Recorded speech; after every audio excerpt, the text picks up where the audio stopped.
you? Is it not written that ye are gods?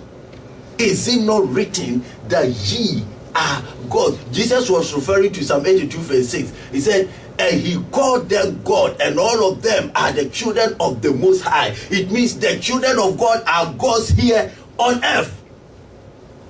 He called them God, and all of them are the children of the Most High. So Jesus was referring to it in the book of John, John 10, I think from verse 34. Is it not written that ye are gods? But you will die like ordinary people because you don't even know who you are. You don't know who you are, and so you die like ordinary people.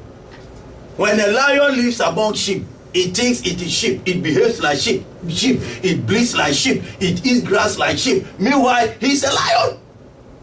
But he has lost his identity, so he's behaving like a sheep. You won't lose your identity in Jesus' name. Amen. Thank you, Jesus. Thank you, Holy Spirit. So today we are looking at growing to manifest your divine nature. Growing to manifest your divine nature. You know, when Jesus came, the circumstances surrounding his birth was mysterious, was supernatural. Jesus did not come as a product of man. That is, it is not man and woman coming together to give birth to Jesus. The Bible says the Spirit of God planted the seed in Mary. And Joseph was warned never to touch Mary until that seed comes out. So Jesus was not born with Adamic nature. He was not born with sinful nature. That is why he could die to save the world from sin. Because the only thing, the only blood that could pay for the price, that could pay the price of the sin of man, was the blood without blemish. And so in the Old Testament, God couldn't find that blood. So they have to use the blood of goat to, make sacrifice every year. So they were making atonement for their sins every year because it could not wipe the sin away. So you have to atone for your sins every year. And before, nobody could come into the presence of God. So when they build the tabernacle, we have the outer court, then we have the holy place, then we have the holies of holies where God's presence is. And it was only the high priest that was permitted to enter there. And even the high priest, before he could go into the holies of holies, he has to atone for his own sins. And even after that, they still weren't sure, so they tie a rope to his waist, and then he goes in there because he has a stipulated time that he's supposed to be there. So if after that time he's not back, it means there was sin that he did not atone for, so he died. And nobody could go in there to pick him up, so they would pull the rope. Now, you see how dangerous it was to appear before God in those days. You must not appear before him in sin. In his presence, he cannot behold sin. So if there is any sin on you and you appear before him, you die instantly. So the high priest will take time and atone for his sins. And then they will tie a rope around his waist, and he will enter into the holies of holies and then receive God's instruction for his children and come out.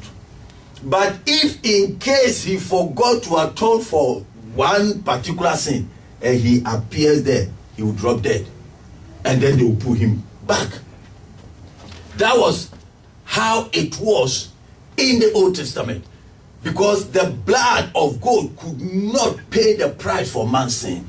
But here comes the Lamb of God, who has the blood without blemish, a blood that has never known sin. And so now he paid the price for our sin. So Jesus came without sin. He was born with the nature of God. The Holy Ghost himself planting the seed, and he came out. That is why Mary is never the mother of Jesus.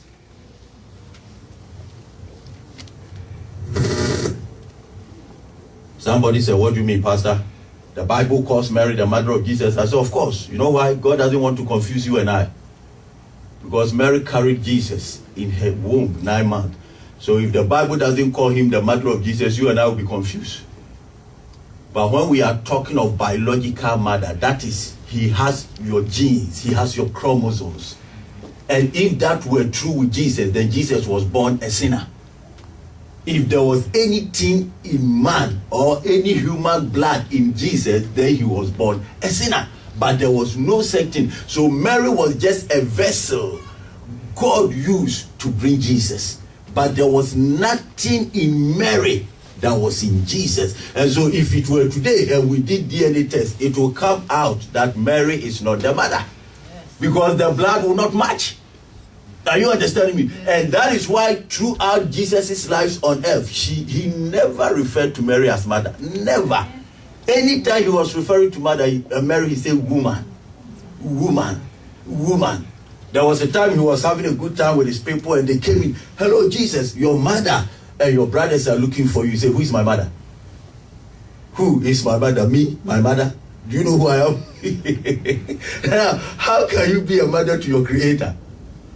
You understand? So you understand the truth. Mary was just honored by God to be used to bring Jesus. He was just a channel through which Jesus came into the world. But he was never the mother.